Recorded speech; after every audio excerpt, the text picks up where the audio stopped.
A rescue mission to bring back two astronauts who've been stranded in space for months has finally launched. The SpaceX rocket blasted off from Florida with 4 crew on board, ready to relieve Butch Wilmore and Sonny Williams, who've been stuck on the International Space Station since last summer. Our US correspondent David Blevins has the story. 3, 2, 1. Ignition and liftoff. Go SpaceX, go NASA crew. It's the first small step in the long journey to bring 2 astronauts home. 9 months after they departed on what was supposed to be an 8-day mission. Main engine cut off. SpaceX Dragon, Alpha. Station operation confirmed. Once in orbit, the Dragon capsule transporting the replacement crew separated from the rocket. The Falcon 9 spacecraft returning to Earth. There's that landing burn. Let's watch as Falcon 9 touches down on landing zone 1. A textbook landing to the team's relief.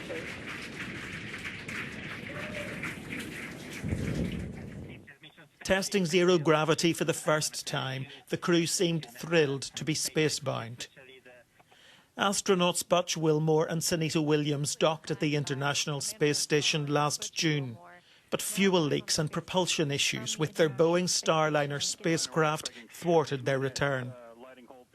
We love you and we're coming up to get you, and you shouldn't have been up there so long. President Trump said he had asked Elon Musk to rescue them. He ignored the technical issues reported by NASA, instead accusing President Biden of abandoning the crew for months. I hope they like each other, but maybe they'll love each other, I don't know. But they've been left up there, think of it. And I see the woman with the wild hair, good solid head of hair she's got. There's no kidding, there's no games with her hair. NASA left 2 empty seats for the stranded astronauts on the Crew 9 mission last September. But they didn't have a replacement crew to hand over to, until now. This is a NASA-SpaceX collaboration. But the SpaceX CEO, Elon Musk, is the man cutting government spending. And that raises the prospect of more commercialisation. Space travel, but not as we know it. David Blevins, Sky News, in Washington.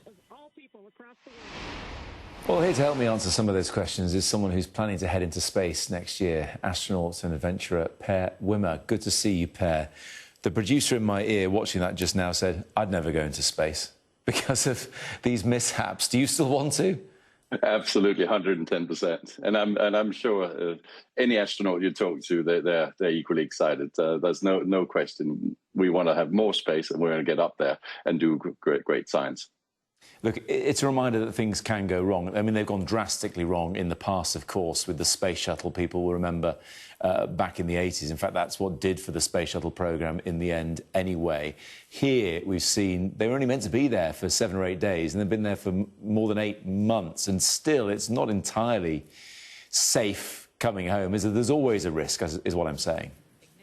There's always a risk when it comes to space. Having said that, the Falcon 9 rocket is actually a pretty safe bet, to be honest. Last year, there was 134 launches on SpaceX, and only one of them had a little glitch on the Falcon 9. So it is truly a very reliable workhorse that's going to go up and pick them up. The challenge we had, and the reason why they're stuck in space originally, was because NASA likes to have multiple suppliers just to hedge their bets, and fair enough. Boeing Starliner is a little bit behind schedule, it's over budget, and like any other kind of rockets you launch for the first time, there's always going to be issues. Specifically, the Starliner had the problem when they tried to dock into the ISS, the International Space Station, that 5 out of the 28 engines were not working. You can still fly on 23 engines, there's no problem. And in fact, it subsequently proved that the Starliner came down safely. But just as a precaution, NASA didn't want to put humans in just in case we were still going to have problems. And the final point I would say is, to be honest, as an astronaut, getting more than you bargained for staying in space, yeah, you bargained for 8 days and you've got 9 months. I tell you, they are white smiles. They love their time up there, and they are no doubt enjoying themselves tremendously. Any astronaut would tell you that if you can be longer time in space, they will happily take it. It's a very good point, because we heard President Trump there saying they'd been left stranded, pointing the finger at the Biden administration rather than the problems Boeing has had. But they certainly seem, like you say, to still be smiling, still happy about it. Look, it was an adventure either way, whether it was days or now months, but an adventure all the same. I'll challenge you to find any astronaut who's going to be unhappy being stuck longer in space than originally intended. Any astronaut would love that, and I am 100% sure they love it. They have a great time, and that's them personally. But also for the mission, don't forget they've actually been able to do great scientific research up there. Specifically, Sunny and Butch, they've been working on growing algae in space, so we can see how we can get rid of the CO2 that we breathe out, and therefore we can sustain longer life in space.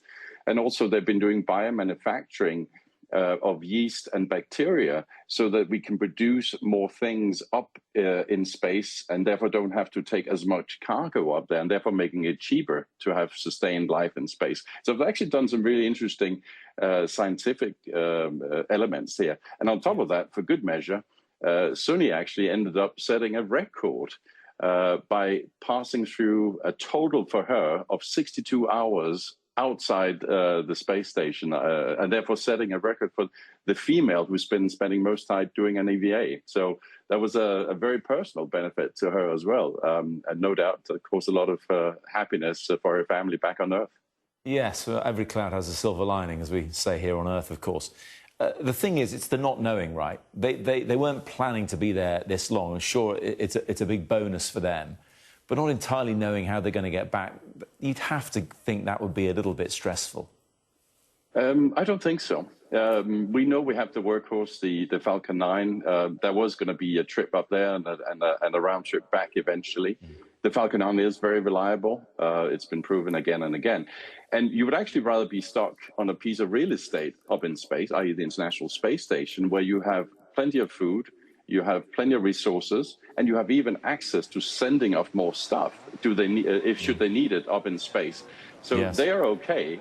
It would have been worse had been stuck in a rocket that had gone a little bit rogue or something, where you have limited resources.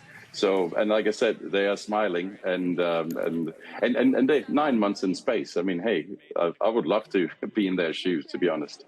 Yes, I know you're planning to go up with Virgin Galactic, aren't you? And interesting you refer to space real estate there. That is a whole other conversation, because plenty of people want to make parts of it their own real estate. But we'll get onto that another time. In the meantime, Per, thank you very much indeed for your time today.